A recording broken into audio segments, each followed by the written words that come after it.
ဒီကြောက်ထဲကိုကြာလာတာပါ ရှင်းမဖြစ်ရလေပဲဒီကြောက်ထဲကရောက်ပြီလို့ရှင်အပေါ်ပြန်တက်ဖို့အရန်ကိုခဲနေဘလို့မှမဖြစ်နိုင် ဗျာစိတ်မညစ်ပါနဲ့ကွာငါတို့နှစ်ယောက်လည်းဒီမှာရှိနေငါတို့ဒီနေရာကိုရောက်လာတာ10နှစ်တောင်ရှိပါဟိုဒါနဲ့ဟိုအဖိုးနှစ်ယောက်ကဘယ်သူတွေလဲအေးငါနာမည်ကမင်းကောင်နဲ့တိုင်းလောကမှာတော့မိကြီးမင်းကောင်ဆိုလူတိုင်းသိ အဖိုးနာမည်ကတော့နန္ဒတိုင်းလောကမှာတော့အမိမဲတားဆိုလူတိုင်းပြီ ဟိုတရားမကြဘူးဗျ ဒီလိုပဲဖြစ်ရမှာပေါ့ ဩကြထားလိုက်ပါတော့ကွာ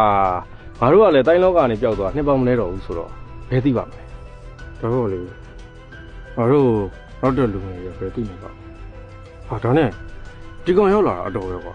ဘာဖြစ်လို့လဲကွာ ဟာငါတို့နှစ်ယောက်ဒီကြောက်ထဲမှာတိုင်းပြန်လာနှစ်ပေါင်းမနေတော့ဘူးလေဘယ်သူမှအနိုင်ရှုံးမပေါ်အဲ့တော့ဒီကောင်လေးကို